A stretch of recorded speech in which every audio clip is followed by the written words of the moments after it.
किसान भाइयों, अगर आप चाहते हैं कि गेहूं में आपको अच्छी और बढ़िया पैदावार मिले तो यहाँ पे सही समय पे खादों का इस्तेमाल भी आपको करना पड़ेगा। आज की वीडियो में हम खाद की संपूर्ण जानकारी आपको देने वाले हैं कि कितनी मात्रा में कौन कौन सी खादों का इस्तेमाल आपको गेहूं की फसल में करना चाहिए। खाद के साथ साथ कुछ अन्य बातें भी आपको ध्यान देना होता है, जैसे समय का आपको विशेष ध्यान देना है। समय से गेहूं की बुआई करनी चाहिए।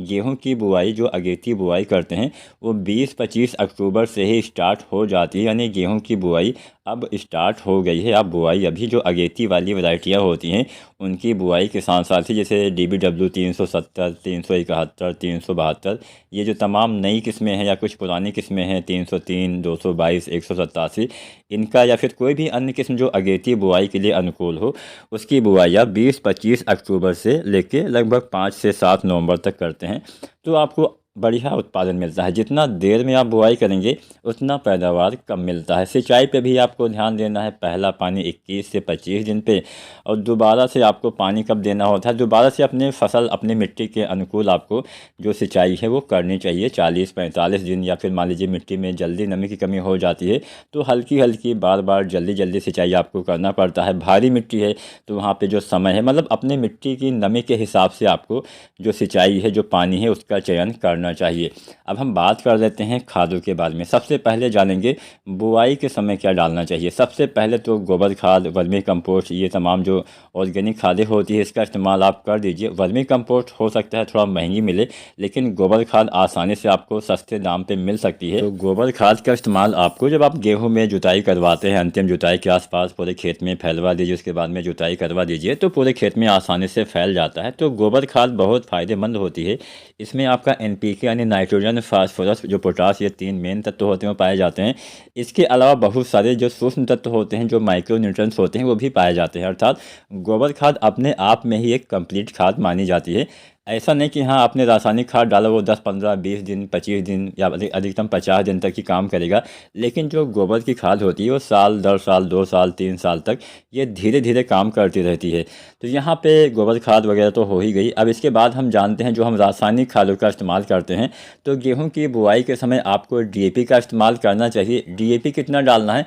DAP के साथ साथियों आपको इस्तेमाल करना है लगभग 55 किलो, 50 या 55 किलो आपको DAP खाद का इस्तेमाल करना चाहिए। अब DAP के अलावा आपको यूरिया भी डालना पड़ेगा। तो यूरिया कितना डालना है? यूरिया आपको डाल देना है लगभग 25 किलो या अधिकतम 30 किलो। तो 25 से 30 किलो आपको यूरिया डालना चाहिए। इसके बाद भी आपको यूरिया डालना पड़ेगा। तो पहले पानी पे आप 40 से 45 किलो यूरिया डालिए और दूसरे पानी पे भी आपको 40 से 45 किलो यूरिया डालना होता है। बस पहली बार थोड़ा सा कम मात्रा, आप 20 से 25 किलो भी डाल सकते हैं तो भी काम चल जाएगा। अब इसके साथ साथ बुआई के समय आपको पोटास भी इस्तेमाल करना है। तो लगभग आपको 30 किलो, 25 से 30 किलो जो MOP पोटास आता है इसका इस्तेमाल करना चाहिए। यहाँ पे हमने 3 खादें बताई, DAP, यूरिया और पोटास। यूरिया, DAP और पोटास, ये तीनों खादें आपको बुआई के समय अवश्य डालना है। यूरिया आपको डालना है 20 से लेके 25 या 30 किलो के हिसाब से। यहाँ पे हमने खाद की जो मात्रा बताई है वो 1 एकड़ की बताई है। इसके बाद में जब आप पहला पानी लगाते हैं तो आपको यूरिया डालना है 40-45 किलो और दूसरे पानी पे भी 40 से 45 किलो यूरिया खाद का इस्तेमाल करना चाहिए। आजकल तो सल्फर कोटेड यूरिया भी आने लगी है, तो अगर आपको मिलता है तो उसका भी इस्तेमाल हमारे किसान साथी कर सकते हैं। अगर आप जानना चाहते हैं कि उसके बारे में थोड़ा डिटेल में वीडियो आए तो नीचे कमेंट करिए, उसके बारे में भी वीडियो आ जाएगी। अब इसके अलावा कुछ हम अन्य खादों का इस्तेमाल भी करते हैं, जैसे हम जिंक खाद का इस्तेमाल करते हैं।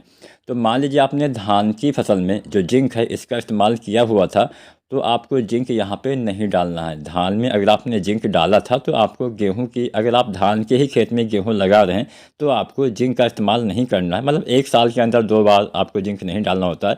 ये साल, डेढ़ साल, 2 साल तक काम करती रहती है।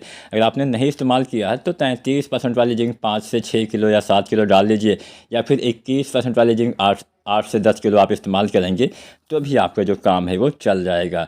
अब यहाँ पे इसके बाद में आपको पहले पानी के बाद आप चाहें तो NPK 19-19-19 का इस्तेमाल करिए।